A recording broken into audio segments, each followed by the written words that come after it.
नमस्कार दोस्तों, स्वागत है आपका अपने YouTube चैनल डुगू कोचिंग सेंटर में। आज हम पढ़ने वाले हैं क्लास 9th का मैथ्स का जो चैप्टर सेकंड है पॉलिनोमियल्स, जिसको हिंदी में कहते हैं बहुपद, उसका पूरा इंट्रोडक्शन। मतलब आज की जो क्लास रहेगी वो आपके चैप्टर सेकंड के जो चैप्टर सेकंड है आपका पॉलिनोमियल्स बहुपद, उस पर बेस्ड पूरी ये क्लास रहेगी। शुरू करते हैं आज की क्लास।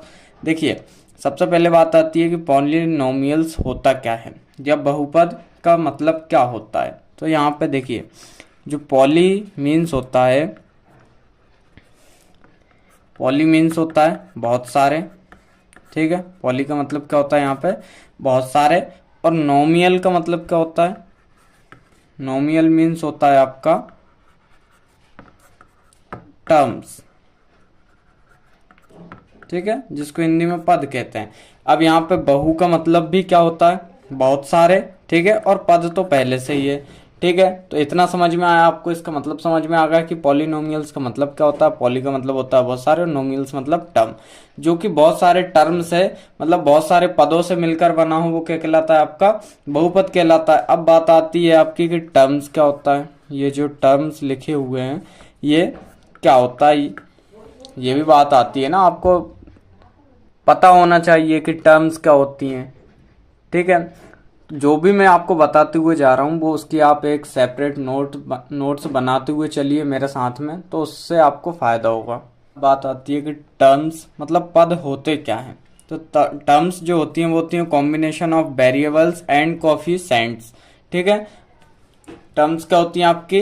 कॉम्बिनेशन होता है वेरिएबल को हम हिंदी में कहते हैं चर, और कोएफिशिएंट्स को हम हिंदी में कहते हैं गुणांक। ठीक है, जितने भी आपके गुणांक और चर होते हैं उनका जो कॉम्बिनेशन होता है वो क्या कहलाता है? आपका टर्म या पद कहलाता है। वेरिएबल्स और कोएफिशिएंट्स का जो कॉम्बिनेशन रहेगा वो आपका टर्म कहलाएगा। अब यहाँ पे बात आती है, जो मैंने अभी बताया था वेरिएबल या चर, ये क्या होते हैं? तो चर वो होते हैं, मतलब अल्फाबेट हो सकते हैं या लेटर्स हो सकते हैं। जैसे कि मान लीजिए आपका लिखा है 3x, तो इसमें चर या वेरिएबल क्या होगा? आपका x। क्या होगा? x होगा। ठीक है, मतलब आपके जो भी x y z a b c, जो भी ये आपके लेटर या अल्फाबेट्स रहेंगे, ये क्या कहलाते हैं? आपके वेरिएबल या चर कहलाते हैं। ठीक है, उसके बाद बात आती है कोफिशिएंट की। ये क्या होता है?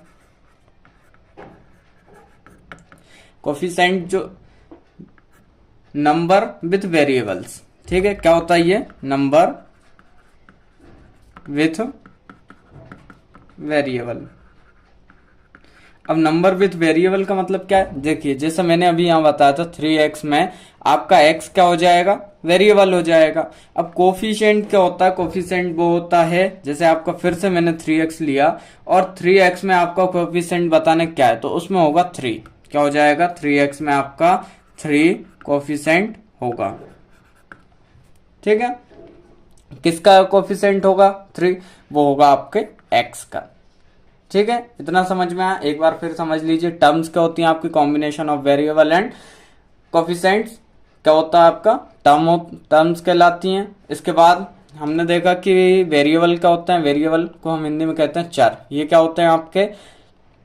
जैसे आपका मान लीजिए लिखा है 3x, तो इसमें हमें बताना है कि वेरिएबल क्या है, तो इसमें वेरिएबल होगा x। ठीक है, और वेरिएबल मतलब आपके x y z a b c d alphabet या फिर जो भी लेटर्स होते हैं वो आपके क्या कहलाते हैं? वेरिएबल कहलाते हैं। उसके बाद कोफिशिएंट क्या होता है? नंबर विथ वेरिएबल, मतलब नंबर के साथ जो भी वेरिएबल होगा, वेरिएबल के साथ जो नंबर होगा वो क्या कहलाएगा? आपका कोफिशिएंट कहलाएगा, जिसको हिंदी में हम कहते हैं गुणांक।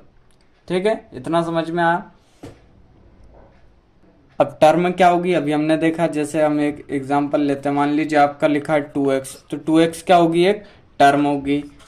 70 ये भी आपकी एक टर्म होगी। 5y ये भी आपकी एक टर्म होगी। ठीक है, टर्म समझ में आ गया आपको कि टर्म क्या होगी? ठीक है, अब देखिए, मान लीजिए आपके पास लिखा है 7x² + 4x + 3। 7x² plus 4x plus 3। ये मैंने आपको एक एग्जाम्पल लिया है। अब इस एग्जाम्पल के थ्रू हम समझते हैं कि इसमें कोफिशिएंट क्या होगा, वेरिएबल क्या होगा, ठीक है। और उसके बाद यहाँ पे ये जो 3 है इसके साथ क्या है, तो ये क्या कहलाता है, ठीक है।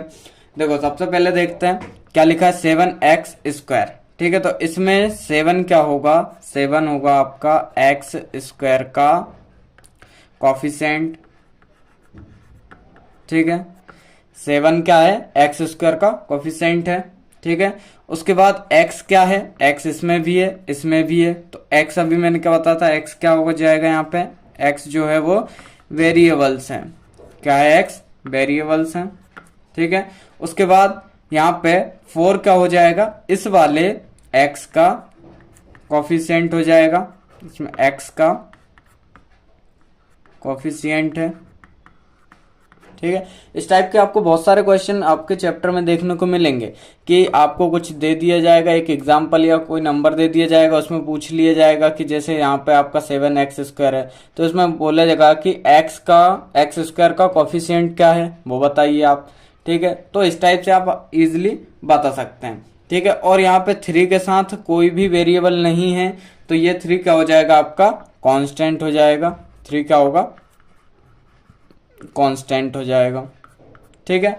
उसके बाद यहाँ पे x² जो है, देखिए क्या है, x², तो स्क्वायर जो है ना उसको हम क्या बोलते हैं, पावर। ये 2 को हम क्या बोलते हैं, पावर या एक्सपोनेंट, क्या बोलते हैं, पावर या एक्सपोनेंट। ये चीज ना आप 8th में अच्छे से पढ़ के आए हैं, ठीक है। और जैसे मान लीजिए ये वाला x है, सिंगल x है, तो इसकी पावर कुछ नहीं है, मतलब 1 है, ठीक है। जिसकी पावर कुछ ना हो मतलब उसकी पावर कितनी होगी, 1। इतना आपको याद रखना है, ठीक है। अब यहाँ पे ये जो 7x² लिखा है ना, ये इसकी एक टर्म हो जाएगी। 7x² क्या है, एक टर्म है। उसके बाद प्लस 4x जो है, 4x भी एक टर्म है, और प्लस 3 है ना, तो 3 भी एक टर्म है। ये आपको याद रखना है, ठीक है। इसके बाद अगला टॉपिक है आपका बहुपद के प्रकार, मतलब टाइप्स ऑफ पॉलिनोमियल पढ़ेंगे हम, ठीक है। कि पॉलिनोमियल के कितने टाइप्स होते हैं, उसको हम कितने टाइप के थ्रू पढ़ सकते हैं। तो इसमें हमें 3 चीजों के थ्रू पढ़ना है इसको। पहला हो जाएगा आपका टर्म, ठीक है। दूसरा हो जाएगा वेरिएबल, तीसरा हो जाएगा डिग्री, ठीक है।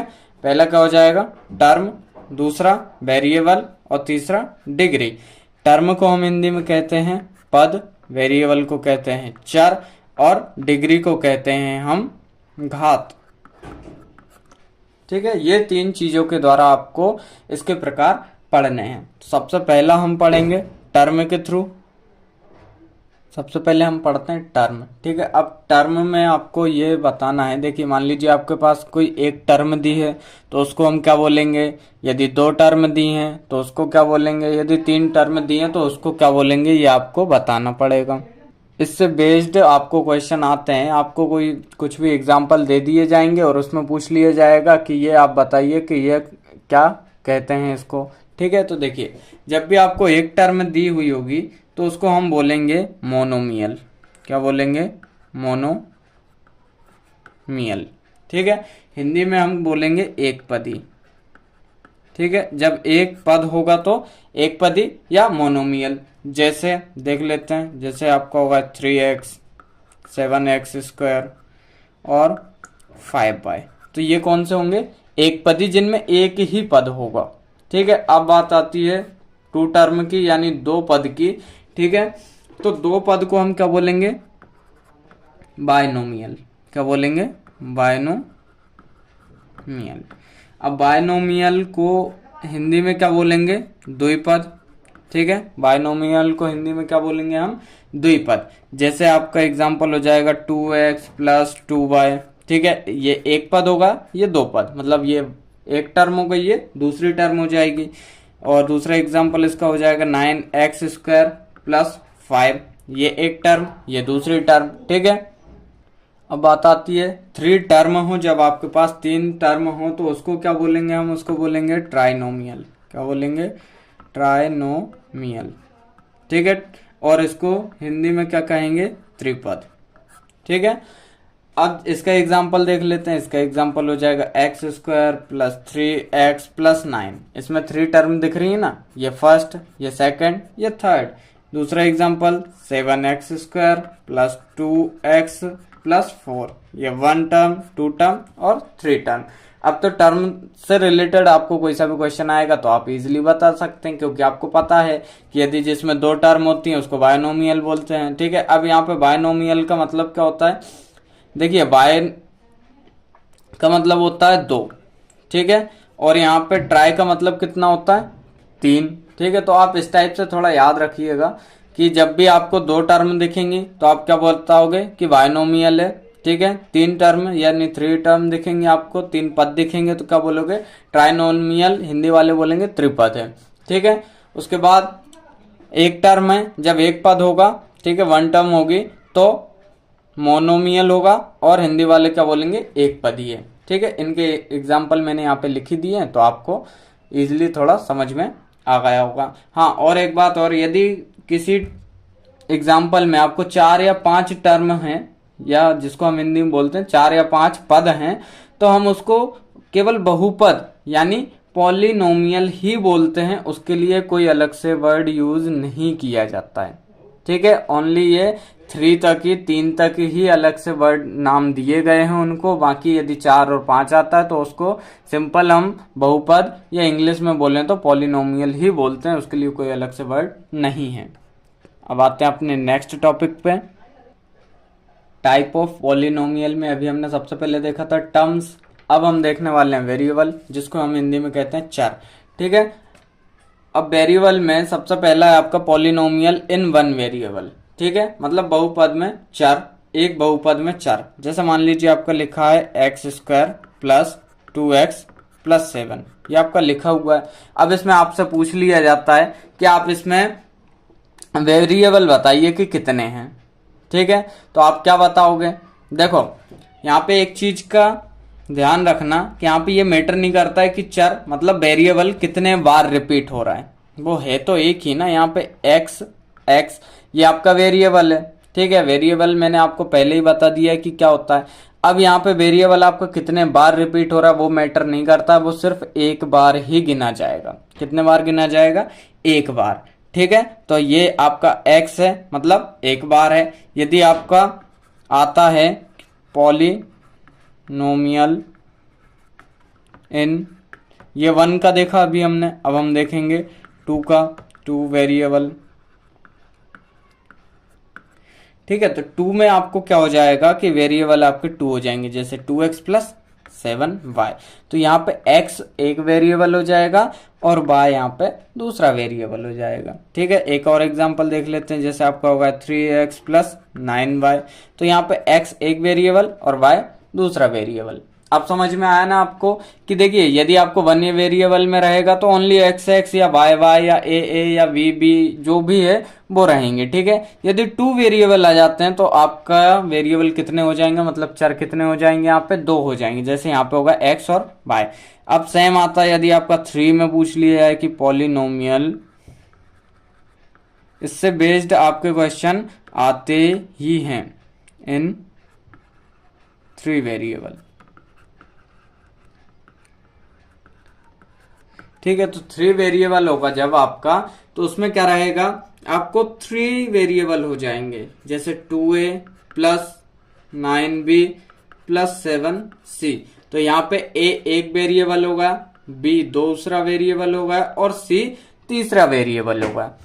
अब आपको क्लियर होगा ना। यदि आपको वेरिएबल बेस्ड क्वेश्चन आते हैं और आपको बताना है कि इसमें कितने वेरिएबल हैं, तो आप कैसे बता सकते हो, उसमें देखेंगे आपके वेरिएबल कितने हैं। बस आपको इतना याद रखना है कि यदि एक वेरिएबल है जो बार बार रिपीट हो रहा है तो उसको ओनली एक बार ही गिनेंगे हम। जैसे यहाँ पे x 2 बार आ रहा था तो 2 बार आ रहा है, लेकिन x तो एक ही है ना।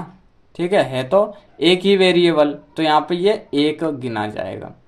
ठीक है, अब हम देखते हैं डिग्री, नेक्स्ट टॉपिक जो आपका बहुपद की घात मतलब डिग्री ऑफ द पॉलिनोमियल। ठीक है, अब यहाँ पे डिग्री का मतलब क्या होता है? डिग्री का मतलब होता है हाईएस्ट पावर। डिग्री का मतलब क्या होता है बेटा? Highest power. ठीक है, तो इसमें आपको क्या देखना है? ओनली हाईएस्ट पावर देखना है। ठीक है, यदि मान लीजिए आपके पास एग्जाम्पल है कि X square plus Y cube, तो यहाँ पे बताना है आपको कि इसकी डिग्री क्या होगी। तो बेटा यहाँ पे इसकी डिग्री होगी 3। कितनी होगी? 3। बस आपको इसमें सिर्फ हाईएस्ट पावर देखनी है बस। तो इन दोनों में हाईएस्ट पावर किसकी है? y की, जो कि क्या है? 3। तो इसकी डिग्री क्या होगी? मतलब बहुपद की, इस बहुपद की घात क्या होगी? 3 होगी। ठीक है, अब डिग्री जो है वो आपकी 4 प्रकार की होती है। पहले पढ़ेंगे हम डिग्री 1। ठीक है, डिग्री 1। डिग्री 1 में आपको जैसे लिखा है x+2। क्या लिखा है? x+2, मतलब इसकी x की कोई पावर नहीं है, 2 की कोई पावर नहीं है, तो यहाँ पे कितना हो जाएगा? 1।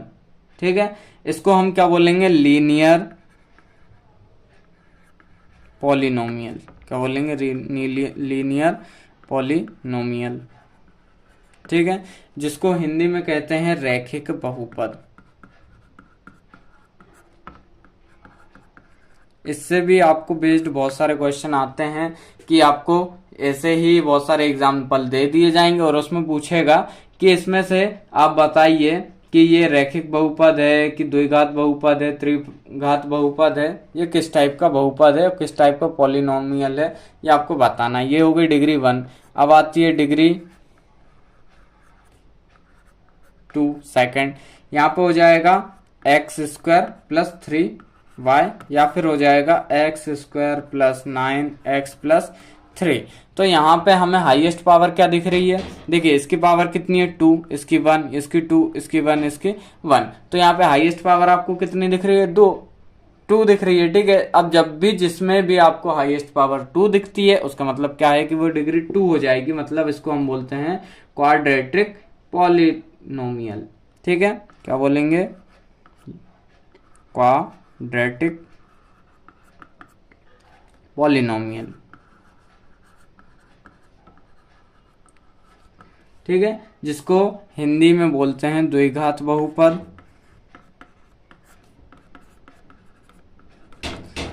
ठीक है, द्विघात बहुपद। द्विघात बहुपद में क्या होता है कि जिसकी घात केवल 2 हो, जिसकी घात ओनली कितनी हो? ओनली 2 हो, मतलब क्वाड्रेटिक पॉलिनोमियल। ठीक है, इसकी डिग्री कितनी होगी? 2। हाईएस्ट पावर इसकी कितनी होगी? 2 होगी। ठीक है, तो ये क्या कहलाएगा? द्विघात बहुपद कहलाएगा या द्विघाती बहुपद इसको हम कहते हैं। अब नेक्स्ट देखते हैं आपका। इसके बाद आती है डिग्री 3।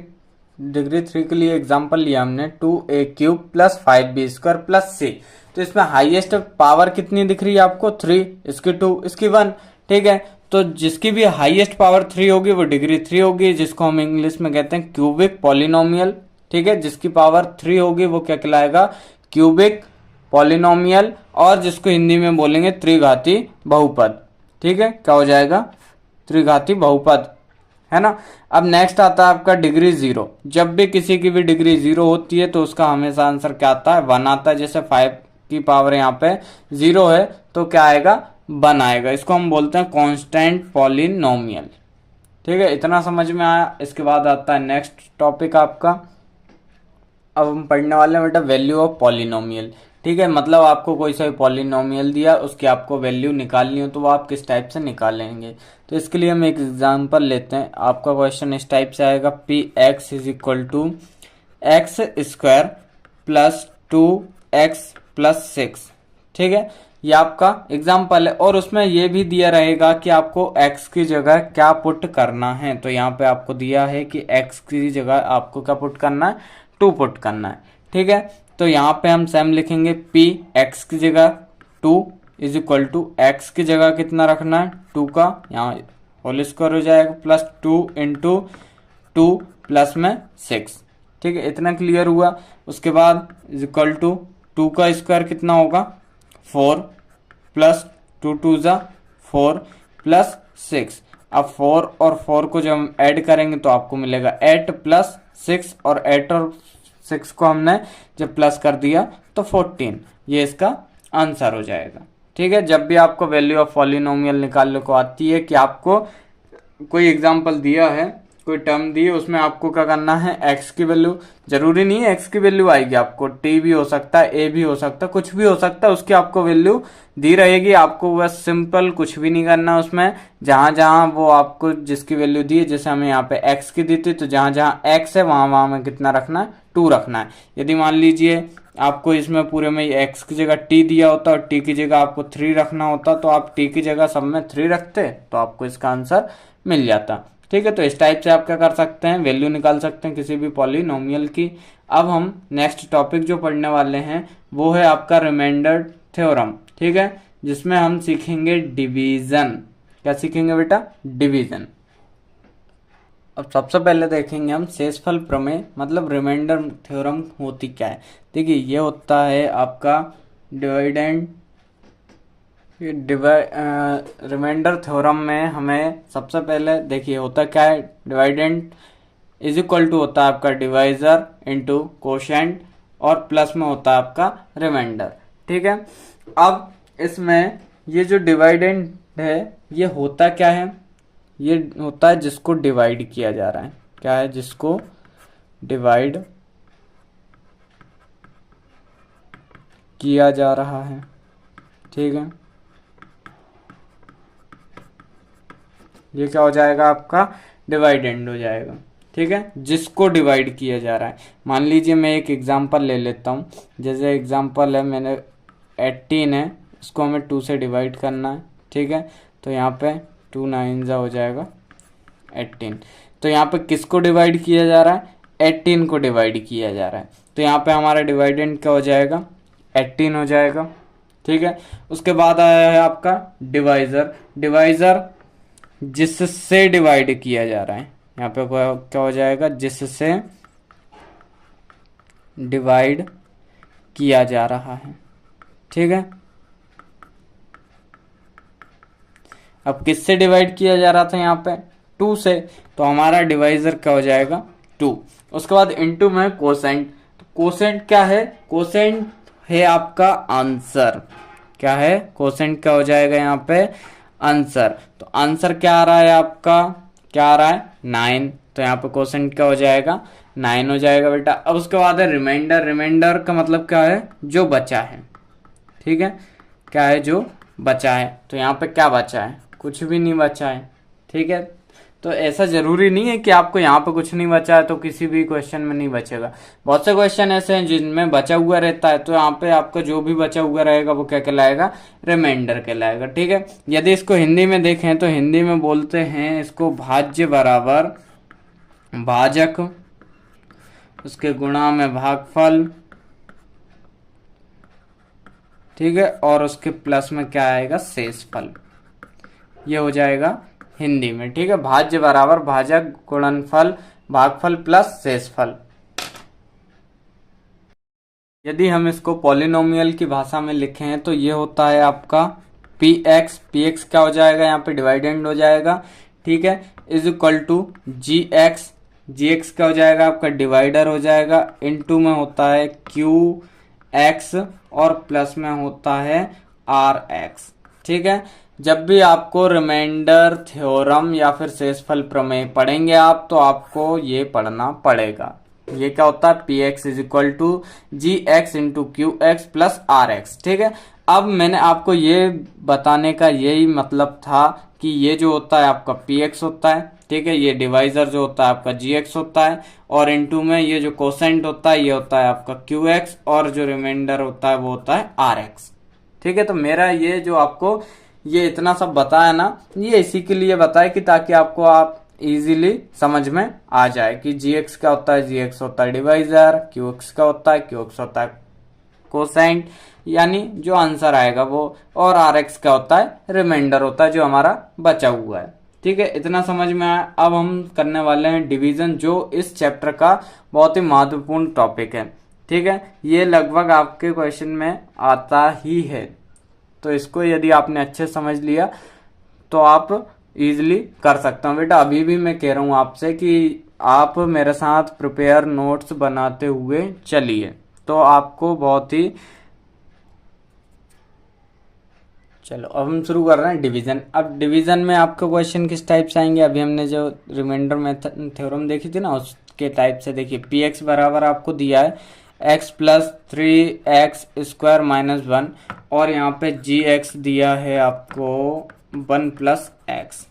ठीक है, ये आपको दिया हुआ है। अब इसमें एक बात का आपको विशेष ध्यान रखना है कि सबसे पहले तो इसको क्या करना है, सीक्वेंस में जमाना है।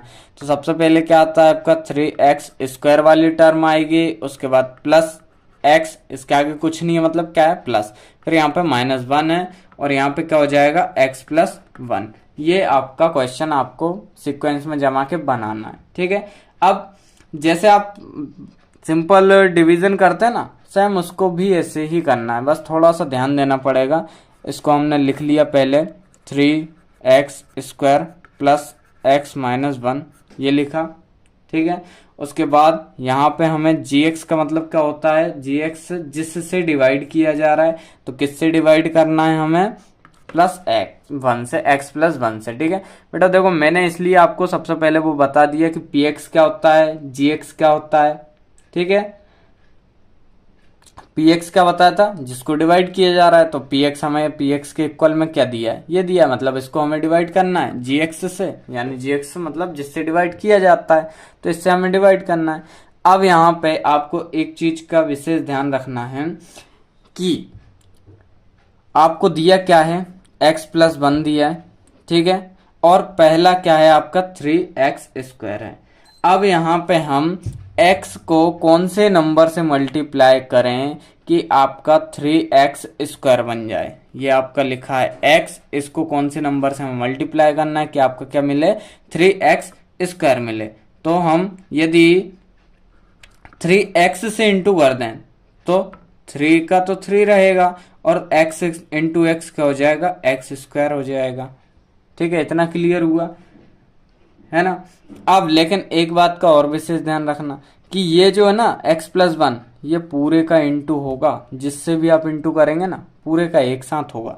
तो यहाँ पे जब हमने किया है ये, तो इसका मतलब क्या है कि x + 1 का इंटू हमने कर दिया है 3x से, तो इसका इंटू इससे करेंगे हम, पहले इसका करेंगे फिर इसका करेंगे, तो ये मिलेगा हमें 3x², प्लस है बीच में, प्लस लगाया तो 3 बन जा 3x, क्या मिला ये। ठीक है, अब जब हमें ये मिल चुका है तो कितने टाइम में मिला, हमने कितने का इंटू किया, 3x का इंटू किया, जितने का किया सेम हमने ऊपर लिखा। अब यहाँ पे हमने इंटू किया तो हमें मिला 3x², यहाँ पे प्लस कितना आया था आपका 3x, यही आया ना बेटा। अब इसके बाद हमें करना है माइनस, जैसा हम उसमें करते हैं, तो उसके लिए हमें करने पड़ेंगे साइन चेंज। ठीक है, अब 3x² माइनस हो जाएगा, मतलब कैंसिल हो जाएगा, प्लस माइनस माइनस होगा, मतलब 3x में से x माइनस किया, कितना बचा 2x बचा, लेकिन यहाँ पे माइनस का बचेगा, क्यों बेटा, क्योंकि यहाँ पे माइनस की डिजिट क्या है, बड़ी। अब हमारे पास था -1, वो हमने लेके आए नीचे। इतना क्लियर हुआ ना सभी को। ठीक है, अब -1 नीचे लेके आ गए हम। ठीक है, अब ऐसे कौन से नंबर से हमें मल्टीप्लाई करना है कि आपका -2 आए यहाँ पे।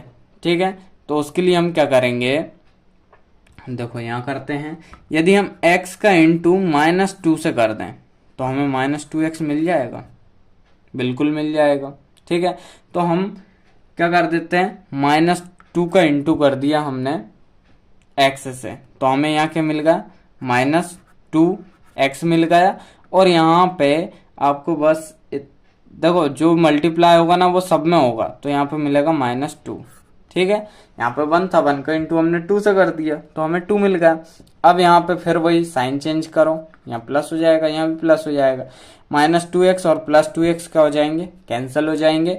यहाँ पे +2 -1 प्लस माइनस माइनस हो जाएगा, मतलब क्या बचेगा आपका 1 बचेगा, प्लस का कि माइनस का, प्लस का बचेगा, क्यों, क्योंकि यहाँ पे प्लस की डिजिट क्या बड़ी है। अब इसमें आपको बताना है कि इसमें आपका RX क्या है और QX क्या है। GX PX आपको पहले से ही दिया था। ठीक है, तो QX मतलब कोसेंट, जो आपका आंसर है, ये हो जाएगा आपका QX। ठीक है, और ये हो जाएगा आपका RX, जो कि आपका रिमाइंडर बचा हुआ है। ठीक है, तो इस टाइप से आपको डिवीजन के जितने भी क्वेश्चन आएंगे आपको इसी टाइप से सॉल्व करना है। एक बार मैं फिर समझा देता हूं आपको। आपका क्वेश्चन था x3x² प्लस x माइनस 1। ठीक है, इसको हमें x प्लस 1 से डिवाइड करना था, तो उसके लिए आपको ये पूरे का इंटू ऐसे कौन से नंबर से करें कि आपको सबसे पहले तो 3 का देखो, सॉरी x का देखो कि 3x² मिले। तो हमने किससे कर दिया था बेटा, 3x से किया था। तो x का इंटू जब 3x से करेंगे तो 3x² मिलेगा। ठीक है, उसके बाद हमें ये भी ध्यान रखना है कि ये जो प्लस 1 है ना, इसका भी इंटू हो जाएगा, तो हमें यहाँ 3x मिल गया बाकी। ठीक है, उसके बाद फिर हमने साइन चेंज करके इनको कैंसिल कर दिया, इसको इससे माइनस किया, -2x आया तो -1। अब हमें x प्लस 1 का ऐसे कौन से नंबर से मल्टीप्लाई करना था कि यहाँ पे हमें क्या मिले, -2x मिले। तो हमने यदि -2 से हम इंटू करें x का तो -2x मिल जाएगा। ठीक है, वही हमने यहाँ पे करके और इसको सॉल्व कर दिया। ठीक है, इतना आपको क्लियर हुआ। अब ऐसे ही सेम आपको जितने भी डिवीजन से संबंधित क्वेश्चन आएंगे आप इनको ऐसे ही सॉल्व कर सकते हैं।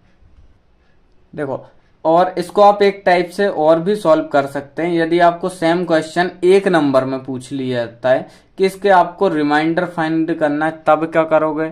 देखो, एक क्वेश्चन एक नंबर में आएगा तब आप इतना तामझाम तो करोगे नहीं कि इतना लंबा करेंगे फिर हम बताएंगे। ठीक है, तो उसके लिए हमें क्या करना है, एक सिंपल मेथड है जो मैं आपको बता दे रहा हूँ। क्वेश्चन आपको सेम ही लिया है मैंने। यदि यहाँ पे देखें हम, ये लिखा है x प्लस 1, यदि हम इसके इक्वल में 0 ले लें तो ये हो जाएगा x इज इक्वल टू -1। ठीक है, अब x की वैल्यू हम यदि इस क्वेश्चन में रख देते हैं, मतलब x, ठीक, 3x की जगह हमें क्या रखना है, -1, तो -1 का होल स्क्वायर प्लस यहाँ पे -1 और -1। ठीक है, तो यहाँ पे 3 और 1 का इंटू, सॉरी 1 का स्क्वायर, -1 का स्क्वायर क्या हो जाएगा, ओनली 1 ही रहेगा। ठीक है, प्लस माइनस -1 यहाँ पे 3 माइनस का 2 हो जाएगा, और यहाँ पे 3 में से 2 गया, कितना बचा, 1। ठीक है, इतना समझ में आया ना।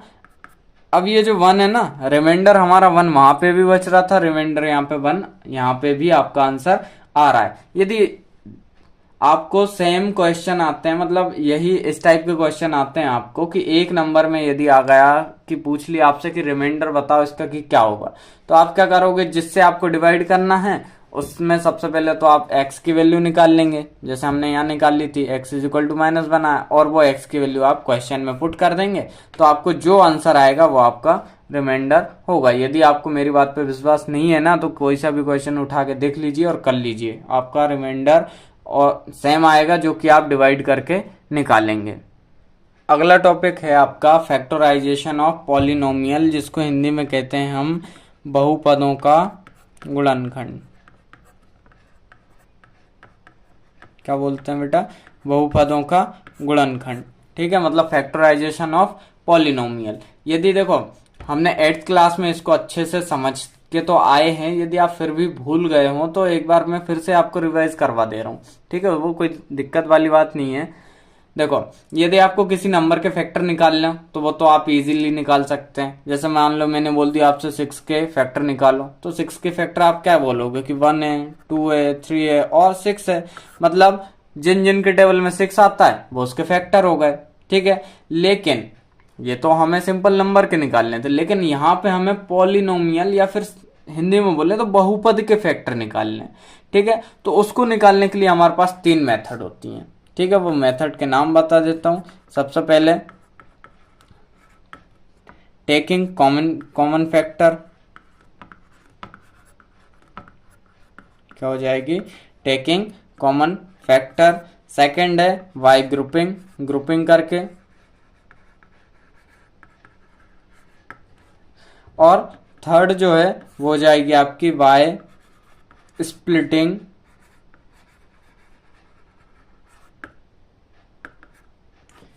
मिडिल टर्म, ये वाली जो है ना बेटा, ये आपकी बहुत ही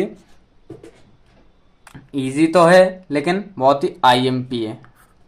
ठीक है, स्प्लिटिंग मिडिल टर्म, ये वाली है ना बहुत ज्यादा ही यूज होती है सभी जगह, 8th में भी यूज हुई थी, 9th में भी और 10th में भी, मतलब ये आपको हर जगह यूज होगी। तो इसको तो आपको अच्छे से कर ही लेना है, बाकी ये करो या ना करो आपको ये तो अच्छे से करना ही है। ठीक है, तो सबसे पहले देखेंगे हम टेकिंग कॉमन फैक्टर। अब देखो टेकिंग कॉमन फैक्टर में जैसे मैंने मान लीजिए एग्जांपल लिया x² + 5x। ठीक है, तो टेकिंग कॉमन फैक्टर का मतलब क्या है, जो दोनों में कॉमन हो। कॉमन फैक्टर का मतलब क्या है, जो चीज दोनों में कॉमन है। तो हमें यहाँ पे x कॉमन दिख रहा है, यहाँ पे x है, मतलब x है, तो दोनों में x का होगा, कॉमन होगा। तो यदि हम इसमें से x बाहर निकाल लेते हैं तो आपके पास क्या बचा, यहाँ पे 2x है, x² का मतलब क्या है कि 2x है। अब एक x बाहर चला गया तो क्या बचा x, और प्लस का प्लस यहाँ पे 5।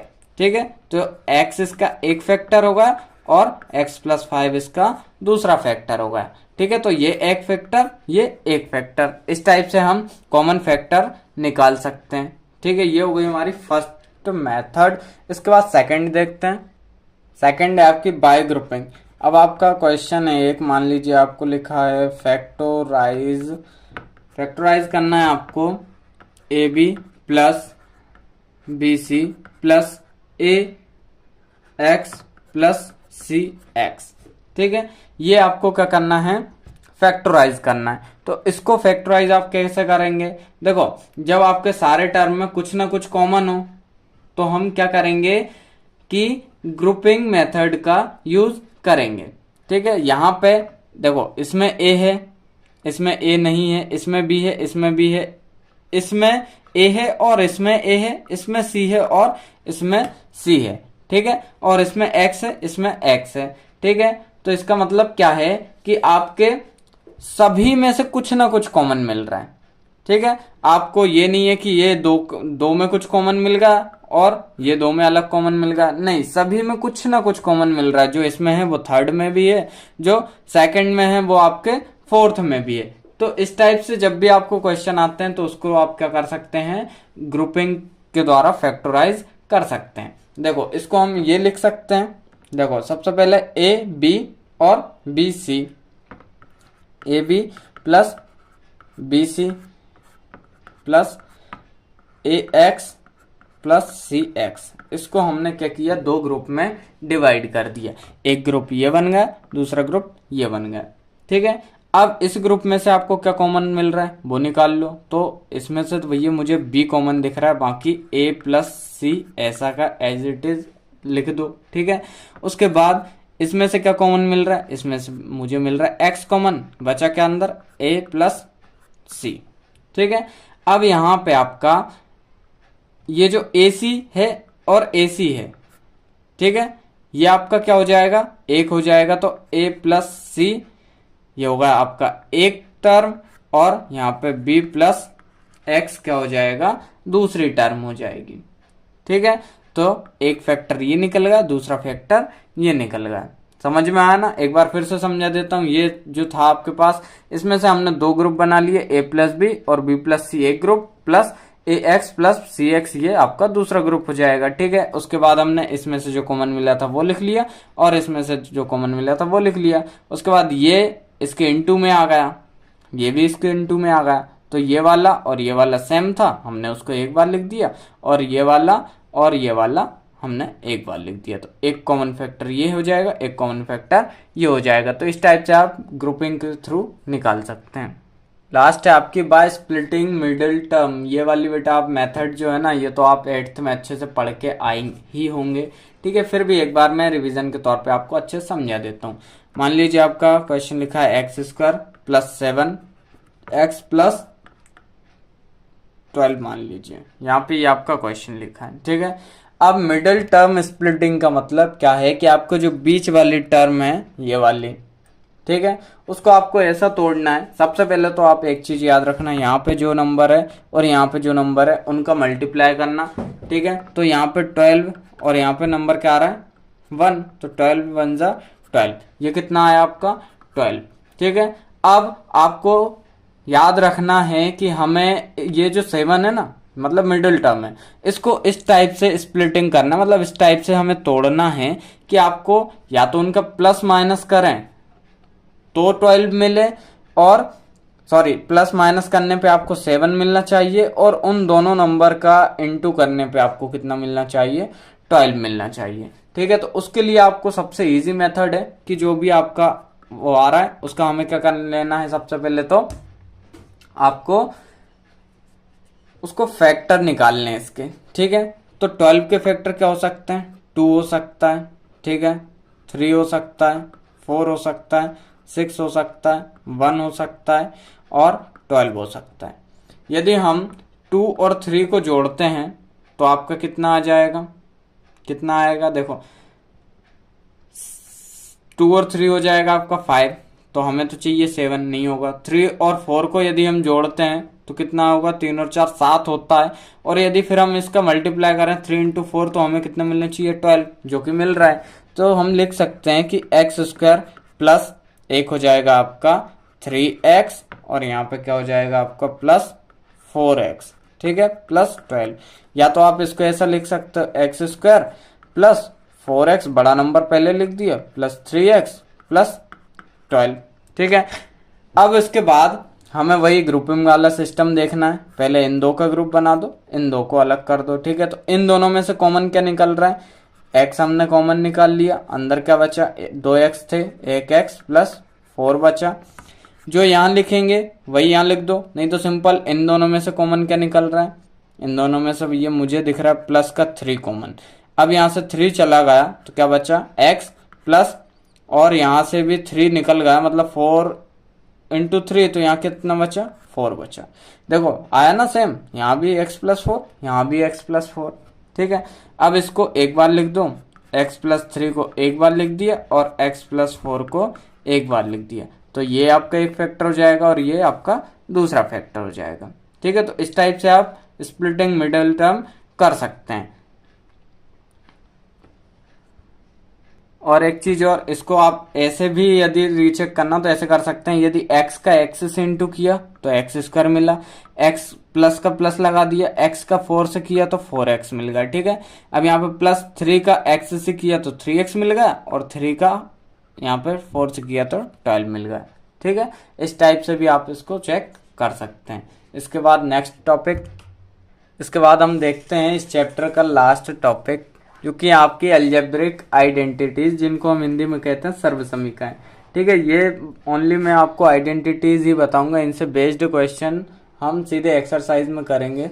ठीक है, कुछ आइडेंटिटीज हैं, मतलब हिंदी में बोलो सर्वसमीकाएं हैं, जिनको हम देख लेते हैं, बाकी इनसे बेस्ड जो क्वेश्चन रहेंगे वो सीधे हम एक्सरसाइज में सॉल्व करेंगे। ठीक है, उनमें से कुछ एक्सरसाइज तो ऐसी हैं जो आप पहले से ही पढ़ते हुए आ रहे हैं। जैसे पहली देख लीजिए, क्या है, एक्स प्लस वाई का होल स्क्वायर है। ये होता है आपका x square plus Y square plus 2xy। ठीक है, यदि हम यहाँ पे, आपने ज्यादातर पढ़ा होगा a प्लस बी का होल स्क्वायर, यही पढ़ते हुए आ रहे हैं ना आप पहले से, a प्लस बी का होल स्क्वायर। ठीक है, तो यहाँ पे क्या हो जाता है, A square plus B square plus 2ab। यही है सेम, बस a और b की जगह पे इन्होंने क्या लिया है, x और y ले लिया है। ठीक है, सेम आपका सेकंड है, x माइनस वाई का होल स्क्वायर है। ठीक है, तो वो क्या है आपका x square minus 2xy plus Y square. चाहे तो आप इसको ऐसा भी लिख सकते हैं कि X square plus Y square, और ये जो माइनस 2xy है ना, इसको आप बाद में भी लिख सकते हैं, कोई दिक्कत नहीं है। इसके बाद थर्ड है आपका x square minus Y square. ये होता है आपका एक्स प्लस वाई और एक्स माइनस वाई। ठीक है, आप ये याद कर लीजिएगा क्योंकि इनका यूज ना बहुत ज़्यादा होने वाला है। इसके बाद फोर्थ है x प्लस ए फिर x प्लस बी। ये होता है आपका x square plus A plus B bracket में, फिर उसके बाद bracket close x plus A into B. ठीक है, इसके बाद फिफ्थ है x plus Y plus Z का होल स्क्वायर। ठीक है, वहां पे अभी तक क्या पढ़ा था, x प्लस वाई का, अब इसमें एक चीज और ऐड हो गई है, वो है z। तो ये टोटल क्या हो जाएगा, x plus Y plus Z का होल स्क्वायर, जो कि होता है आपका x square plus Y square plus Z square plus 2xy, फिर 2 के साथ प्लस में वाई जेड और एक बार जेड एक्स, बाकी आपका सब सेम रहेगा। ठीक है, उसके बाद सिक्स्थ है x प्लस वाई का होल क्यूब आ गया। अब यहाँ पे क्या है, x प्लस वाई का होल क्यूब, तो ये क्या होता है आपका x cube plus Y cube plus 3xy और ब्रैकेट में होता है आपका x प्लस वाई। ठीक है।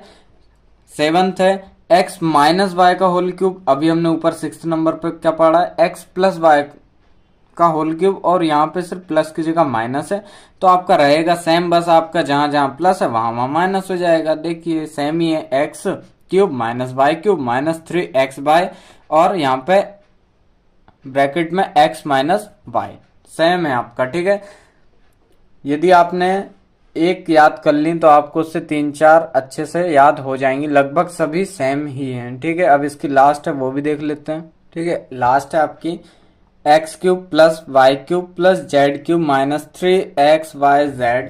तो ये होती है आपकी ब्रैकेट में x plus Y plus Z.